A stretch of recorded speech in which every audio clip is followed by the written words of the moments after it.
E hoje é dia de você e o doutor com o médico de família, Antônio Spreuser. Seja bem-vindo de novo. Obrigado, Renatinha. E o tema é o intestino, fonte de mau humor para muita gente. E nós vamos conhecer as doenças que podem começar com uma inflamação ou até uma dor de barriga aparentemente inofensiva, que se não tratada, pode sim levar à morte, não é isso, doutor Spreuser? É verdade. E entre essas doenças sérias que tem dentro do nosso intestino, a primeira delas que eu vou chamar a atenção é a doença diverticular do colo ou a diverticulose.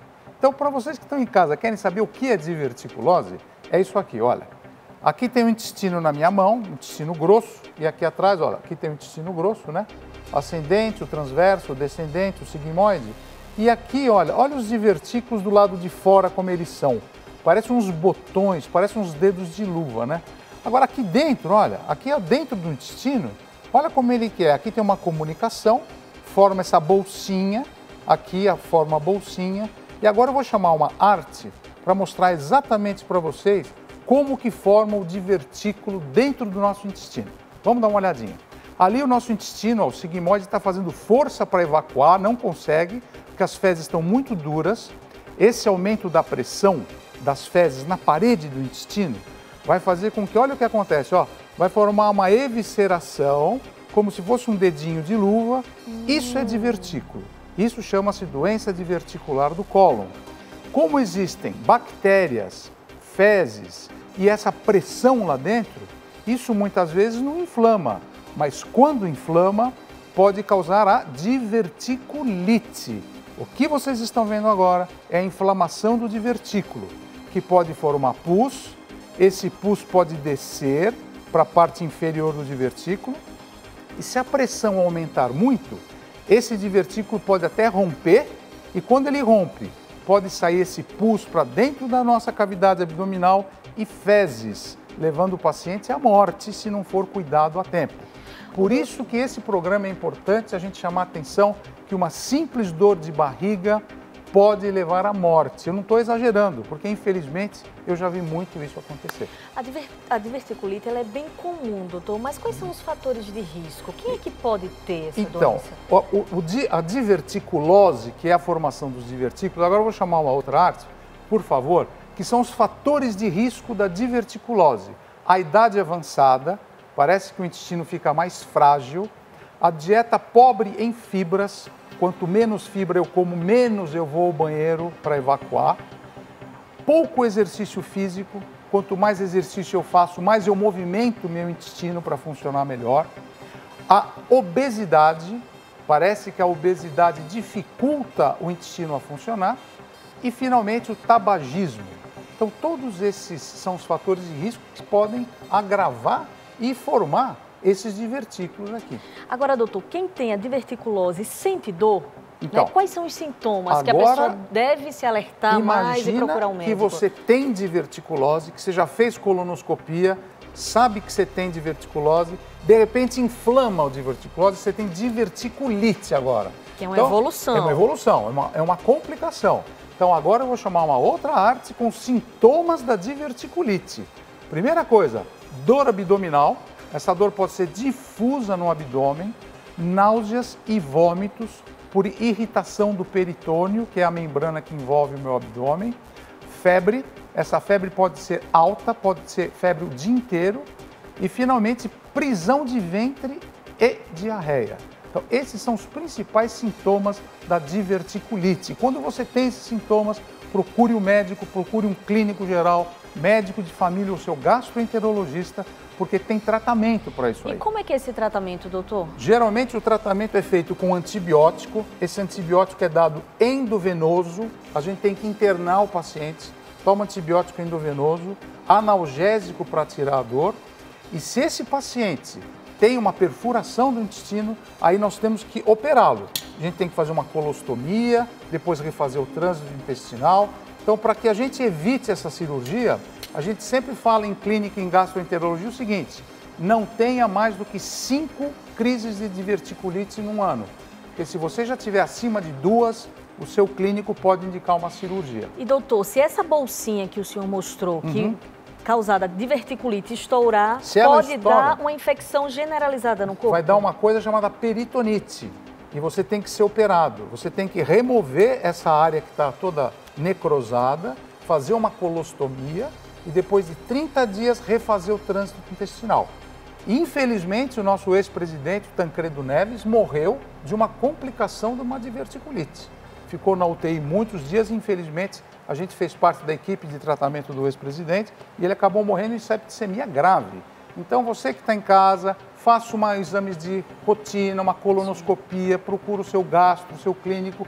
É muito importante você saber que você tem diverticulose para não complicar com a diverticulite. Outra doença intestinal que merece toda a nossa atenção são os pólipos intestinais, que são pequenos verruguinhas que podem sim se transformar em um câncer. Você vai saber os sintomas, os tratamentos e vai ficar sabendo de tudo para cuidar da melhor forma da sua saúde. Então não sai daí que Hoje em Dia volta já já. E Hoje em Dia está de volta no Você e o Doutor de hoje. Estamos falando sobre doenças do intestino. E essa doença agora se chama pólipos intestinais, que podem sim evoluir para um câncer. Então, todo cuidado é pouco. Preste atenção aos sinais, às dicas do Dr. Spreusser. Como é que essa doença se forma, doutor? Bom, o pólipo nada mais é do que essas... Aqui é o intestino normal, tá vendo? Aqui é o intestino grosso, não tem nada lá dentro. Olha aqui um pólipo, olha. E olha outro pólipo aqui. Então eu vou mostrar para vocês agora como se forma esse pólipo dentro do nosso intestino. Então aqui é o nosso intestino, olha, o pólipo começa a se formar como se fosse uma microverruga, uma verruguinha. Essa verruga vai aumentando de tamanho e aqui a gente colocou, olha, pólipo adenomatoso, que é um tipo de pólipo. Tem outro pólipo chamado pólipo hiperplásico também. Tanto o pólipo adenomatoso como o hiperplásico, eles são benignos, mas com o crescimento, um pólipo adenomatoso pode começar a ficar maligno e ele pode virar um câncer. Então, o pólipo é uma doença pré-cancerosa e se nós não retirarmos este pólipo e não fizermos o diagnóstico correto, ele pode virar um câncer invasivo. Então, está às nossas mãos uma doença que, como a diverticulose e a diverticulite, podem ser altamente preveníveis. E quem pode ter o pólipo, doutor? Bom, os principais fatores de risco de quem tem pólipo são, primeiro, idade avançada. As pessoas idosas acima de 60 anos têm mais pólipo. Segundo, condições inflamatórias do intestino, como doença de Crohn, colite. Outra dica importante é o histórico familiar. Esse fator de risco também é muito importante porque depende da família. Tio, pai, a mãe. O uso de tabaco e álcool, esse uso crônico que você fuma, bebe, cuidado com isso daí. Obesidade e sedentarismo, porque o intestino não funciona direito e faz com que você tenha mais risco. E os sintomas, doutor? O que é que a pessoa que está em casa deve ligar e o alerta para os principais sintomas. O principal sintoma para quem tem o pólipo, a primeira coisa é o sangramento retal. E por isso que a gente pede até pesquisa de sangue oculto nas fezes para ver se tem esse sangramento pelo reto que você não vê. Mudança na cor das fezes, porque o sangue junto com as fezes mudam essa coloração. Muco nas fezes. Você faz cocô, você olha, pô, mas o que é isso daí? Mudança nos hábitos intestinais também. Você tinha diarreia, aí começou a ficar com o intestino preso, toma cuidado. O pólipo pode dar dor abdominal, principalmente esse pólipo que vai crescendo de tamanho. É uma dor que pode ser difusa. Náusea e vômito, quando já tem inflamação da membrana que envolve o nosso abdômen, que é o peritônio.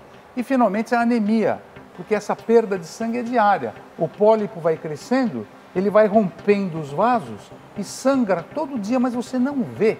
Por isso que a gente pede um exame de fezes, chamado pesquisa de sangue oculto nas fezes, que é muito importante. Agora, por falar em exame, o exame mais indicado é a colonoscopia, Exatamente. Mas muita gente tem medo de fazer. Como é que funciona esse exame? Como é que é feito? A colonoscopia é o exame que você tem uma sedação, você dorme, aí vocês estão vendo os pólipos dentro do intestino, aí você está dormindo, o médico especializado, o gastroenterologista, ele coloca é uma fibra flexível que tem uma lente. Essa lente tem um eletrocautério que ele puxa agora o pólipo, olha, está tirando o pólipo agora, e esse pólipo retirou, ele vai para o laboratório e a gente vai saber que tipo de pólipo. Se é um pólipo adenomatoso, se é um pólipo viloso, se é hiperplásico, que dependendo do pólipo a gente sabe que é uma lesão mais pré-cancerosa do que o outro pólipo. Então a gente sabe que tem que repetir esse exame novamente o ano que vem para tirar de vez essa chance de você ter câncer de colo, que é um câncer muito frequente em gastroenterologia. E aqui nessa mesa, doutora, a gente tem as dicas, né, de quem tem o pólipo, para Exato. conviver melhor com o pólipo e para prevenir também essa doença. O que você pode fazer? Primeiro, beber com moderação, praticar atividade física diariamente, pare de fumar, mantenha seu peso saudável, uma dieta rica em fibras, água e proteínas saudáveis e, finalmente, fazer o check-up anual. Faça a colonoscopia, faça a endoscopia, procure seu clínico, faça esse exame anualmente. Prevenção é sempre a melhor maneira. Prevenção é a alma do negócio. Obrigada, doutora Sprosse, mais uma vez. Boa semana. E lembrando que meio-dia, ao vivo, no chat do r7.com. Estaremos vai lá, tira todas as suas dúvidas. César, até terça, hein? Até terça.